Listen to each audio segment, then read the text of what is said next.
C'est le Pizdetz total.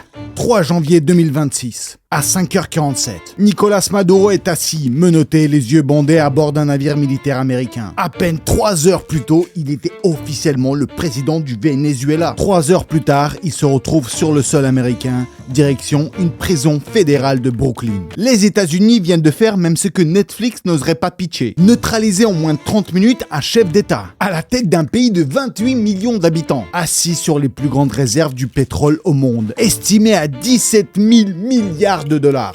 J'imagine même pas cette somme. Et on sait déjà qui sera le prochain président du Venezuela. Alors évidemment, certains protestent, d'autres applaudissent. Mais ce qu'Internet sait faire de mieux quand la réalité devient beaucoup trop absurde pour être digérée sans antidépresseurs, c'est d'en rire, de balancer de l'humour noir comme si c'était un mécanisme de survie. Et donc bien sûr, sur la toute première photo qui a été publiée de Maduro, assis dans l'hélicoptère, il apparaît avec un survêt gris Nike. En quelques heures, les recherches et les achats de Nike Tech explosent. Et aujourd'hui, cet outfit nommé l'outfit Maduro est en rupture de stock sur le site de Nike. Son look, ça devient un déguisement. Il y a des gens qui disent que ce sera le prochain déguisement pour Halloween. D'autres font déjà des défilés, des carnavals où ils s'habillent en Trump et Maduro. Et même le football s'y met. Un Reels du club espagnol RCD Mallorca devient viral car ils se sont tous habillés avec ce survêt Nike. Et un autre délire collectif, c'est qu'avec son casque là, et ses lunettes pour lui empêcher d'entendre et de voir où il est, les gens ont trouvé qu'il ressemble à DJ. Et donc TikTok, Instagram, tous les réseaux se remplissent de vidéos générées où il mixe à des soirées.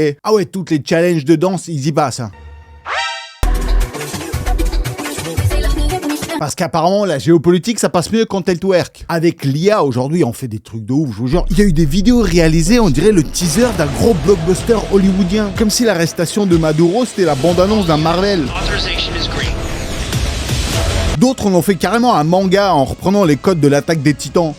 Et le pire, c'est qu'on a découvert que Maduro sera placé dans la même prison que P. Diddy. Donc évidemment des dizaines de vidéos sont sorties là-dessus. Et la révélation bonus, c'est que le rappeur 6ix9ine vient d'être incarcéré dans la même prison. Franchement, c'est quoi cette prison? C'est une maison d'arrêt, une colonie de vacances? Bien sûr, toutes ces blagues, c'est pour essayer de calmer toutes ces tensions qui montent dans le monde en ce moment. Moi, perso, j'ai trouvé une autre solution pour calmer toutes ces tensions dans le monde et je la conseille à tous les gros dirigeants. C'est de jouer au jeu Supremacy World War 3. C'est un jeu de stratégie en temps réel où tu diriges un vrai pays moderne au milieu d'un monde complètement en tension. Exactement ce qu'il nous faut. Ah, dans le jeu, tu gères ton économie, tu construis ton armée, ta flotte, tes tanks, tes jets. Tu mènes des campagnes qui durent des semaines, je vous jure, des fois. Et tu affrontes jusqu'à 99 joueurs. Et chacun, bien sûr, il pense être le génie militaire jusqu'à ce qu'il se fasse défoncer encore en moins de temps que Maduro. Et là, la nouveauté, c'est que maintenant, tu peux nommer des officiers pour diriger tes unités. Et ces commandants apportent des bonus uniques et changent complètement ta manière de jouer. Ah, je te jure, si tu prends le bon officier, tu le places au bon endroit, ah là, ta stratégie, elle peut faire toute la différence. Moi, je te jure, à chaque fois que je joue, je suis là, genre, allez, on y va tranquillou, diplomate, on reste peace and love avec tout le monde. Et au bout de 5 minutes, je vous jure, ça y est, ils m'énervent tous, et je suis déjà en train de produire des tanks pour aller taquiner les voisins. Ah ouais, le jeu est vraiment cool parce que tu peux choisir ton style de jeu. Full diplomatie, le mode ninja avec des attaques surprises, ou genre le général mégalo qui veut conquérir tout le monde. Tu t'adaptes, tu trahis, tu survis. Un peu comme toutes les puissances là qui se battent pour le pétrole vénézuélien, mais en moins dangereux quand même. Ce qui fait super plaisir, c'est que le jeu, il est 100% gratuit et disponible sur PC, sur tous les mobiles,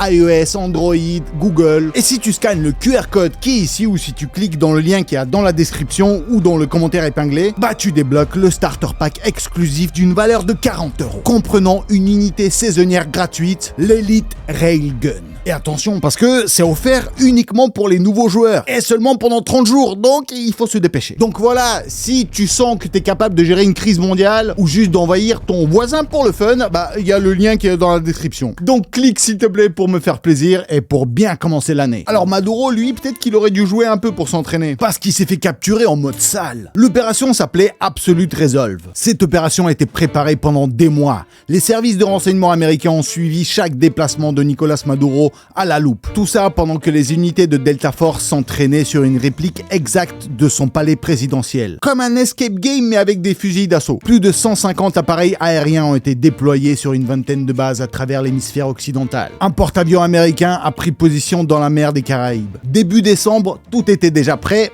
sauf la météo. Donc ça devait se passer avant, mais du coup, ils ont un peu retardé la mission. Et donc le 2 janvier, enfin, la fenêtre s'ouvre. À 22h46, Donald Trump donne l'ordre. Dans les heures qui suivent, avions et hélicoptères décollent simultanément depuis 20 bases différentes. Dans des hélicoptères Black Hawk, les soldats de Delta Force volent environ à 30 mètres au-dessus de l'eau, suffisamment bas pour rester invisible au radar. Et à l'approche des frontières vénézuéliennes, c'est un coup de maître, en fait, ils coupent l'électricité dans tout le Caracas. Donc les communications, les infrastructures, tout s'éteint. Blackout total. La capitale est paralysée. Puis commence la campagne aérienne. Les chasseurs américains neutralisent la défense anti-aérienne vénézuélienne. Ils ouvrent un couloir sécurisé pour les hélicoptères et les forces au sol. Des frappes touchent des installations militaires, ça bombarde de partout. En fait, l'objectif, il est clair, c'est de créer une voie libre jusqu'au centre de Caracas, là où se trouve le palais présidentiel, le Miraflores. Des témoins parlent d'au moins 7 explosions qui ont fait beaucoup de dégâts. Le ministre de la Défense du Venezuela, Vladimir Padrino López, déclarera plus tard que ses troupes étaient en alerte et qu'elles savaient qu'une attaque américaine était possible. Alors apparemment, savoir que ça va arriver et pouvoir l'arrêter, ce sont deux choses complètement différentes. Donc dans la nuit, les hélicoptères atteignent le palais de Miraflores. C'est un palais qui est lourdement fortifié avec des salles blindées, une grande armée. Le problème pour eux, c'est que les forces américaines connaissaient déjà tout l'endroit par cœur. Ils ont répété l'assaut pendant des mois sur la copie exacte du bâtiment. Chaque entrée, chaque couloir, chaque point faible était déjà mémorisé. Donc ça commence à tirer de tous les côtés. Un hélicoptère américain est touché, mais il reste opérationnel. La résistance vénézuélienne, elle est très rapidement effacée. Donc Delta Force débarque dans l'enceinte du palais et prend le contrôle des points stratégiques. À l'intérieur, Maduro, paniqué, tente de rejoindre une salle sécurisée, mais il n'y arrive pas. Donc lui et sa femme sont contraints de se rendre. Donc la phase terrestre de l'opération dure environ 30 minutes. Et donc à 3h30 du matin, les hélicoptères survolent déjà la mer. Les 2 prisonniers à bord, et quelques minutes plus tard, ils atterrissent sur un navire américain. Donc du côté américain, aucun soldat n'a été touché. Du côté vénézuélien, c'est beaucoup plus grave parce qu'ils annoncent qu'il y a eu au moins 40... À 4h30 du matin, Trump annonce sur son réseau social des frappes de grande ampleur contre le Venezuela et confirme la capture de son dirigeant. Maduro a été capturé et extrait du pays. Plus tard dans la matinée, Trump tient une conférence de presse depuis sa résidence et lâche la bombe politique finale. Les États-Unis vont temporairement prendre le contrôle du Venezuela. Des compagnies pétrolières américaines investiront des milliards pour reconstruire les infrastructures du pays. Alors les critiques, elles perdent pas de temps. Pour beaucoup, donc ce plan de reconstruction ressemble surtout à une occupation, une colonisation maquillée. Donc selon Washington, c'est une libération. Ce qui est marrant, c'est qu'ensuite, une fois qu'il est arrivé aux États-Unis, l'hélicoptère qui le transformait à New York, il est passé devant la Statue de la Liberté, genre symboliquement. Et donc sa destination finale, c'était le Metropolitan Detention Center de Brooklyn, une prison fédérale bien connue. Et donc en moins de 24 heures, Maduro, il est passé du palais présidentiel à une cellule dans une prison à New York. Et le pire, c'est que quand on l'a amené en prison, le mec il a l'air chill de ouf. Happy New Year. Ah, ça souhaite la bonne soirée et la bonne année à tout le monde. Le jour même, la procureure générale américaine Pam Bondi a publié l'acte d'accusation. Et on découvre que ce n'est pas seulement Maduro qui est visé, mais aussi sa femme et son fils. Il est accusé d'être un dirigeant d'un cartel de Drodro. En plus, il l'a fait en famille, donc une vraie entreprise familiale, quoi. Donc au Venezuela, ça y est, il n'y a plus de président, donc selon la constitution, c'est la vice-présidente Delcy Rodriguez qui devient présidente par intérim, tant que tout se calme. Elle s'adresse rapidement à la nation à la télévision, elle qualifie l'opération de kidnapping, elle insulte tous les gens qui soutiennent les États-Unis. S'il y a une chose dont le peuple et l'État vénézuélien est certain, c'est que jamais nous serons esclaves. Jamais nous ne redeviendrons une colonie. Peu importe de quel empire et peu importe sa nature. Et donc bien sûr, le plus important pour Internet, c'est quelle tenue elle porte. Et donc ils ont trouvé que cette présidente par intérim porte une robe qui coûte plus de 14 000 $. Et bien sûr, à l'intérieur du pays, ils commencent à punir tous les gens qui sont responsables de cette attaque. Delcy Rodriguez a d'ailleurs arrêté le général Javier Marcano Tabata, qui dirigeait le contre-espionnage et la garde présidentielle. Il est accusé en fait d'avoir fourni en scred aux Américains les coordonnées du président Maduro. Et apparemment, il aurait désactivé les procédures de défense anti-aérienne. Forcément, il fallait une top dans l'affaire. Alors, à l'international, les réactions, elles tombent un peu en rafale. Le secrétaire général de l'ONU, il parle d'un précédent dangereux. La Russie et la Chine, ils condamnent l'opération. Forcément, le Venezuela, c'est leur pote. En Amérique du Sud, c'est plus nuancé. En Argentine, t'as le président ultralibéral Javier Milei. Lui, il se réjouit ouvertement de la chute du dictateur de gauche. Le Brésil et le Mexique, eux, ils appellent à faire une réunion d'urgence. Tout ça pour leur sécurité, parce qu'ils ont peur qu'ils s'arrêtent pas là. En Colombie, le président Gustavo Petro, il annonce l'envoi des troupes à la frontière qui se prépare une nouvelle vague de réfugiés. Et lui aussi, il lâche en interview genre « s'ils veulent qu'ils viennent me chercher, ne me menacez pas. Je vous attends ici si vous le voulez. Je n'accepte pas les invasions.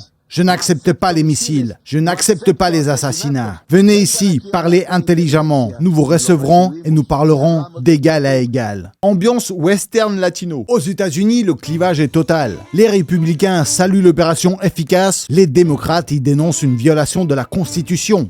Ah, ça fait des manifs dans tous les sens. Ça brûle des drapeaux américains, même à Paris.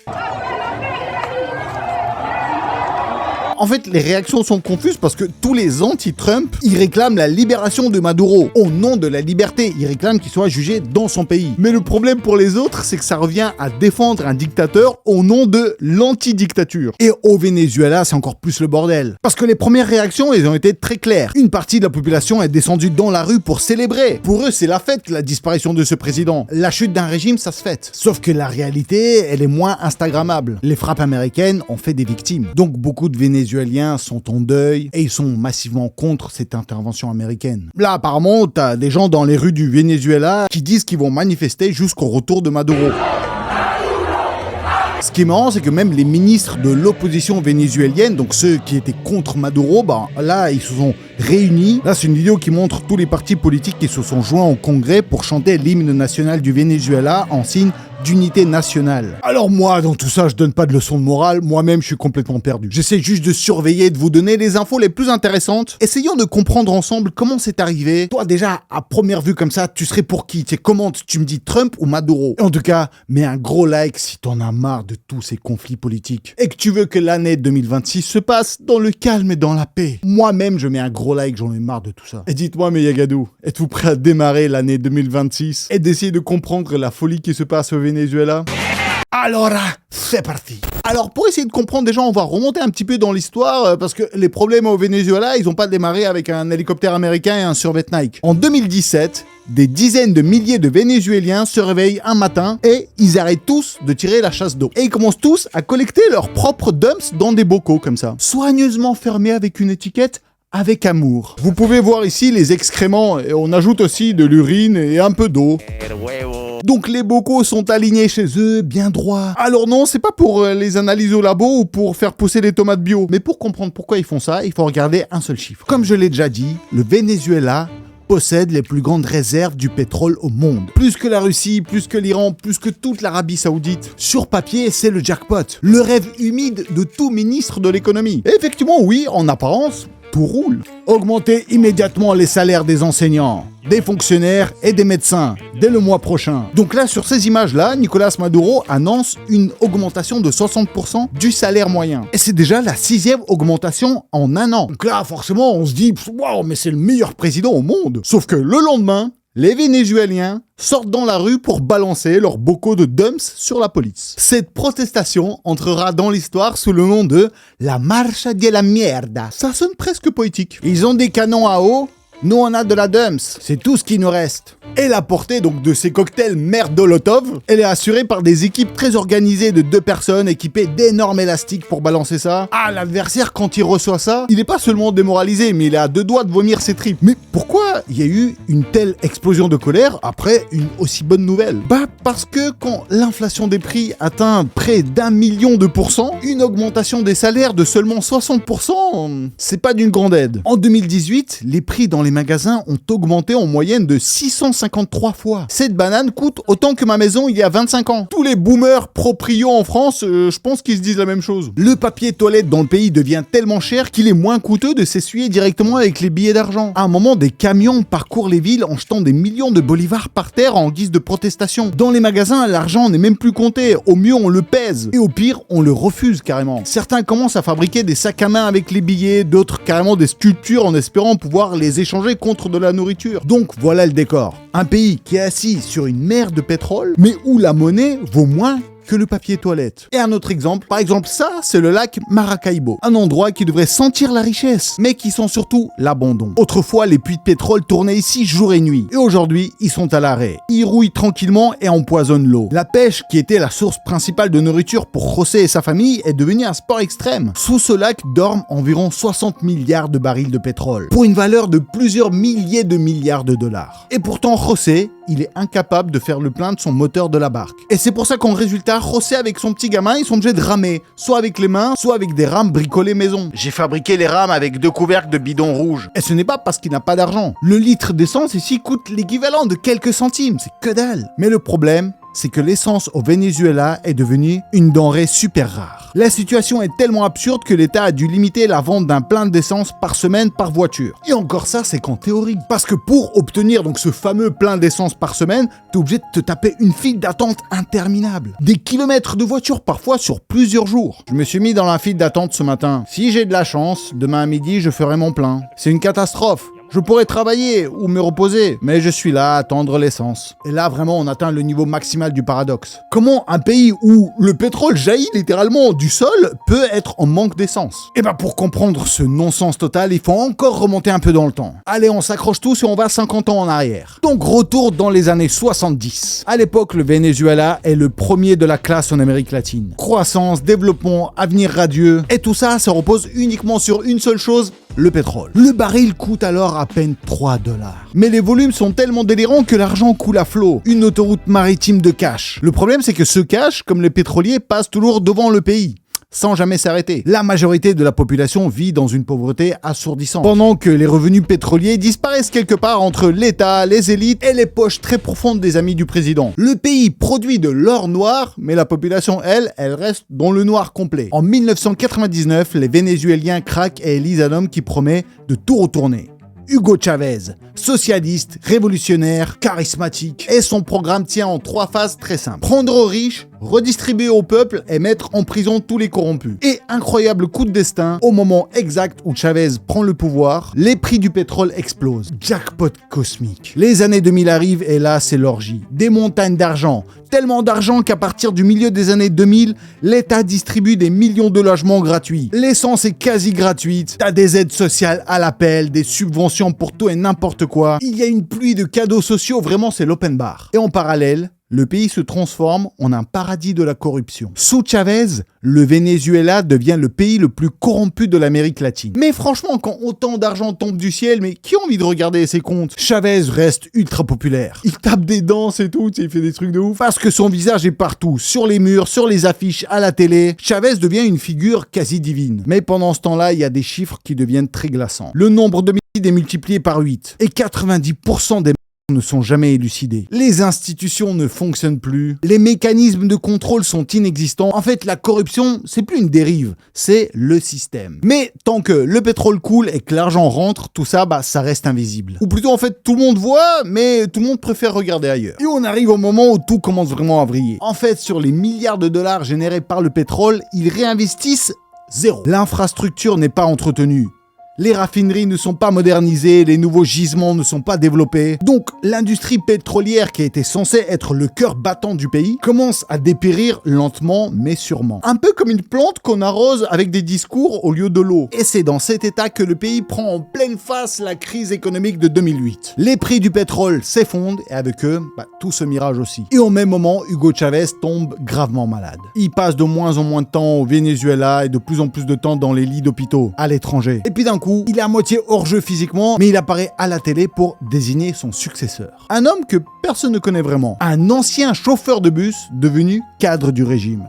Nicolás Maduro. Du fond du cœur, je vous demande de voter pour Nicolás Maduro, le prochain président de la République bolivarienne du Venezuela. 3 mois à peine, Chavez disparaît. Et Nicolás Maduro se tient devant le corps encore chaud du leader, prêt à réclamer l'héritage politique comme on récupère les clés de la voiture familiale. Je jure de revenir ici en tant que président constitutionnellement élu de la République bolivarienne du Venezuela. Et donc en 2013, Maduro devient officiellement président. Et presque immédiatement, il envoie l'économie vénézuélienne au tapis, c'est chaos technique. Premier coup, il se brouille avec les États-Unis, principal acheteur du pétrole vénézuélien. C'est un move audacieux quand ton pays ne vit quasiment que de cette exportation. Et deuxième coup, c'est qu'il allume la planche à billets, tout ça pour compenser la chute des revenus pétroliers. Et bien sûr, imprimer de l'argent quand il n'y a plus rien derrière, ça finit rarement bien. Et troisième coup, c'est qu'il achève l'industrie pétrolière, déjà qui était super bancale, mais lui, il commence à virer massivement tous les meilleurs spécialistes, juste parce qu'ils ont osé mal lui parler ou parce qu'ils les aiment pas. Personne n'échappera à la justice.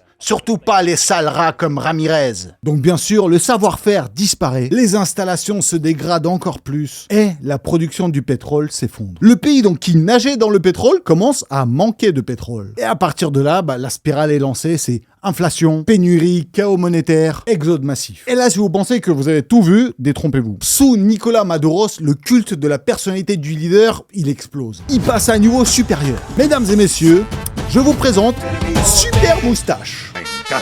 Le super-héros que tout le monde connaît. Il combat le mal. Son bras est indestructible. Oui, c'est réel. Lui, c'est Super Moustache et c'est l'alter ego officiel de Maduro. Et ce n'est que le début, parce qu'il y a aussi la moustache mobile et il y a aussi une statue de Super Moustache géante, haute comme un immeuble de 3 étages, placé en tête d'un défilé militaire. Un défilé militaire mené par une mascotte de Super Moustache. Même les plus grands moustachus n'y ont pas pensé. Et même quand il a vu ça, Maduro, il s'est dit, c'est pas assez. Parce que Maduro, lui, il n'est pas simplement un président. Ah, il vole comme un papillon. Il pique comme une abeille. La seule chose qui va plus vite que son crochet, c'est l'inflation. Il joue au football et projette ses adversaires comme des enfants. Parce que c'est littéralement des enfants. Ah, champion du monde version cours de récré. Il danse comme si rien ne pouvait l'arrêter. Il change de fuseau horaire de 30 minutes, juste parce que l'ancien régime était imposé par les États-Unis. Et bien sûr, il travaille pour le peuple jour et nuit. Il travaille même plus qu'un jour dans la journée. Je travaille 35 heures par jour. Et il a fallu à peine quelques années aux Vénézuéliens pour saturer de ces histoires de Super Moustache. Donc en 2015, coup de tonnerre, le camp de Maduro perd les élections législatives. Mais Maduro refuse le résultat. Donc les gens descendent dans la rue et la réponse de l'État est immédiate et brutale. La police fonce dans la foule et des véhicules blindés tirent à balles réelles. 130 manifestants sont... Les autres finissent entassés dans des fourgons et mis en prison. Et pendant que le pays s'embrase, Maduro, lui, il fait une soirée. Ouais, il réunit tous ses partisans et il lance une fête en chantant Despacito. Enfin, il change quand même un petit peu les paroles pour en faire un message politique. Despacito, lentement et calmement, allez voter. Mettez le bulletin dans l'urne, sans violence ni d'armes. Allez, ne faites pas de bêtises. Pendant que les rues saignent, le pouvoir danse. Et donc, on arrive en 2024, donc l'élection présidentielle au Venezuela. Donc, selon tous les sondages normalement indépendants, la popularité de Nicolás Maduro tourne autour de 9%. Et parmi les 75% des Vénézuéliens qui sont contre lui, la haine est devenue si profonde qu'ils soutiennent absolument tout ce qui pourrait le dégager. Les sanctions renforcées, arrestation du président, intervention étrangère, invasion des extraterrestres, ils sont prêts à tout. Donc là, le peuple, il va voter et apparemment, il vote tous contre. Mais tout le monde connaît la règle d'or. Ce qui compte, ce n'est pas comment on vote, mais comment on compte. Donc, sans surprise, la commission électorale annonce la victoire de Nicolás Maduro. Et aux États-Unis, à ce moment-là, la patience se termine. Le jour même de l'investiture, Washington annonce une prime de 25 millions de dollars pour toute information menant à l'arrestation de Maduro. Puis très vite, ils se disent non, c'est pas assez, on augmente. Vous savez à quel point cette somme est énorme? Pour vous donner une idée, c'est plus que les primes réunies pour Saddam Hussein et Oussama Ben Laden. Les deux ensemble. Et comme vous le savez, on y arrive, c'est que les États-Unis s'arrêtent pas là. En été 2025, ils déploient au large du Venezuela la plus grande concentration des forces militaires du 21e siècle. Ils commencent à intercepter et à attaquer toutes les flottes qui sont un peu trop près. De son côté, Maduro, il répond avec une mobilisation massive. Mais en tout cas, ce que veut souligner Maduro, c'est qu'il a une armée loyale. Une armée prête à pour lui. Regardez ces images. Ah, Maduro assiste à un défilé militaire et soudain des drones ennemis apparaissent dans le ciel. Et en une fraction de seconde, les soldats se précipitent et se jettent littéralement devant lui, formant un bouclier humain. Réflexe parfait, coordination impressionnante. Un acte de sacrifice total. Donc là, vous dites tous, mais incroyable, quelle loyauté, quelle ferveur. Jusqu'à ce que vous appreniez un petit détail, c'est que sur cette vidéo, Maduro, en fait, il se trouvait de l'autre côté. Donc tous ces militaires, en fait, au moment de la panique, il l'abandonne et il s'enfuit. Alors bien sûr, je soutiens aucun des deux. C'était juste pour vous donner un peu le contexte historique, pour montrer déjà qu'à la base, c'est vrai que Maduro n'était pas le président le plus apprécié. Mais est-ce une raison pour l'emprisonner avec P. Diddy et 6ix9ine? Et je rappelle, pour tous ceux qui veulent tester l'expérience, Supremacy World War 3 est gratuit sur PC et mobile. Construis ton armée, affronte des vrais joueurs et essaye de dominer la carte. Donc scanne le QR code ou alors clique sur le lien qu'il y a dans la description ou le commentaire épinglé pour choper le starter pack exclusif d'une valeur de 40 €, comprenant une unité saisonnière gratuite, l'Elite Railgun. C'est offert à tous les nouveaux joueurs pendant 30 jours. Alors fonce mon Yagada général. À propos de Maduro, essayons d'en débattre dans les commentaires. Moi, je suis du côté de personne, je vous jure.